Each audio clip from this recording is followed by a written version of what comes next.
I never but you don't want to fight. I never have You don't want to fight. You don't want to fight. Jake Paul was attacked just days before his highly anticipated bout with boxing legend Mike Tyson. The attacker was the brother of a person Jake Paul allegedly sexually assaulted. This sudden and violent incident has left Jake Paul hospitalized with significant injuries. Medical professionals are currently assessing the extent of the damage to his body, and his condition is being closely monitored. The attack could potentially force Paul to cancel or postpone the bout, disappointing fans who have been eagerly awaiting the clash between the YouTube star turned boxer and the former heavyweight champion. I was still lying down, he was on top of me, and holding my head into him, said Justine Paradise, who was the girl Jake Paul sexually assaulted. Paradise added, I couldn't even tell him not to. He didn't ask for consent or anything. I was too feeling guilty, even though it's not my fault. Paradise has stated that he deserves to be attacked. She expressed strong feelings about the situation, saying that if something worse than the attack happened to Jake Paul, she would not feel sorry for him. According to Paradise, he has caused her significant harm, and she believes he deserves to suffer for it. Nothing would make her happier than seeing Jake Paul face consequences for his actions. In her view, Paul is a bad person who deserves punishment. She even went as far as to say that someone as evil as Jake Paul would be welcomed in hell, showing just how deep her anger and resentment go.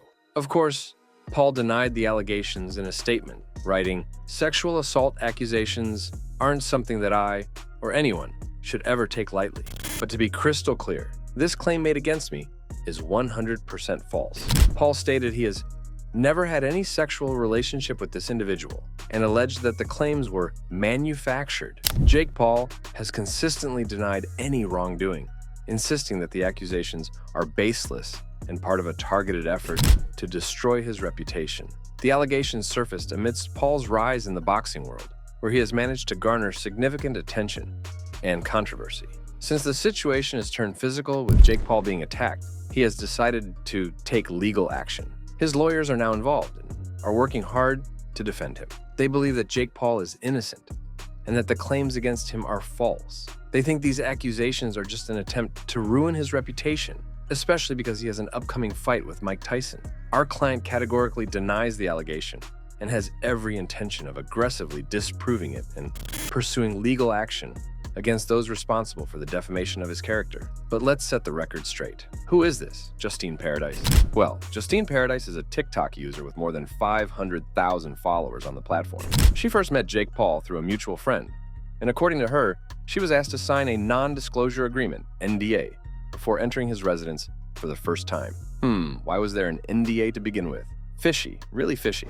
Justine Paradise claims that she met Paul at his Team 10 house, which is known for its wild parties and influencer collaborations. When she got there, she was handed an NDA right at the door. Now, NDAs aren't uncommon in the world of celebrities and influencers, but it does make you wonder why it was necessary for a simple visit. What exactly was Jake Paul trying to hide or protect? That is why I thought I wasn't allowed to talk about this, she said, referring to the NDA. I thought if you signed an NDA, you signed away your rights to talk about anything, basically. There's this thing that takes your picture and has you sign an NDA form. Also, that is why I thought I wasn't allowed to talk about this, and then I made a TikTok today asked if someone assaulted me but I signed an NDA, am I allowed to speak about it? Because I thought if you signed an NDA, you're signing away your rights to talk about anything, basically. But yeah, after signing the NDA thing, I met Jake Paul almost immediately. She described how Paul pulled her into a corner of the studio and started kissing her, which she was fine with at first because she found him attractive. However, she made it clear that the situation soon took a turn, suggesting that Paul's actions went beyond what she was comfortable with. One of these days, I was in the studio. Some people were recording down there, and Jake pulled me into this little corner area in the studio and started kissing me, Paradise said. I was fine with that. I did think he was cute. I did want to kiss him. That is fine. That wasn't the issue. That he kissed me. Justine Paradise explains that Jake Paul eventually led her to his room, where they continued to dance and kiss until he allegedly took it to his bed.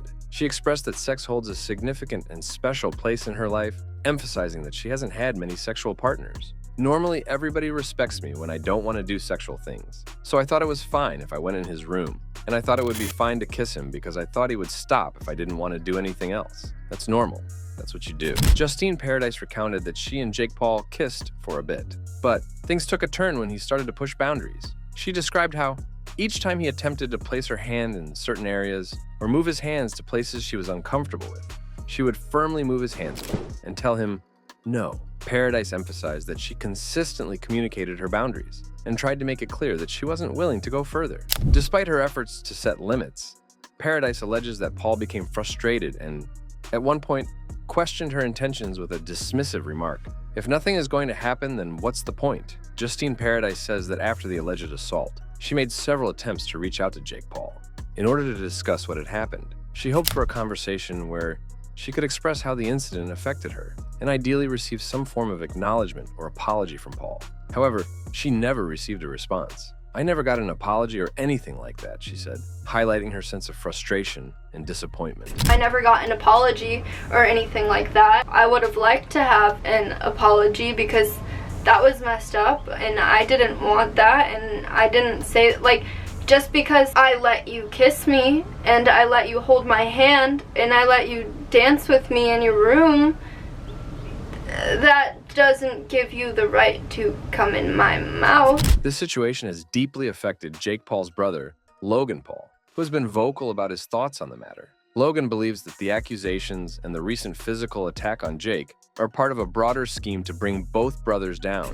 He feels that people are not just targeting Jake out of genuine concern or a quest for justice, but rather out of a desire to see the Paul brothers fail. It goes back to like people just like attacking Jake Paul and like wanting to see me fail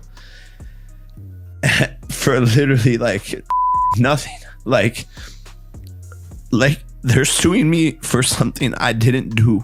It's like people won't be satisfied until they've seen us both destroyed, Logan said in a recent interview. He emphasized that while they are used to criticism, the personal nature of these attacks, especially involving serious allegations like sexual assault, takes a toll on their mental and emotional well-being. For Jake Paul, the entire situation feels like a conspiracy against him. He implies that the accusations are part of a coordinated effort to destroy his reputation and derail his career. Someone might have paid the accuser to fabricate the allegations, aiming to take advantage of his high-profile status and the upcoming fight with Mike Tyson. He feels that this campaign is designed to create a scandal and generate negative publicity right when he is in the spotlight for his professional achievements. I think someone paid her to do it. Really? 100%. Why? I mean, something like that just doesn't come out 6 days before, you know, a massive fight. So, what do you think about this? Is Jake going to be okay when he fights Mike Tyson? Please share your thoughts in the comments section below.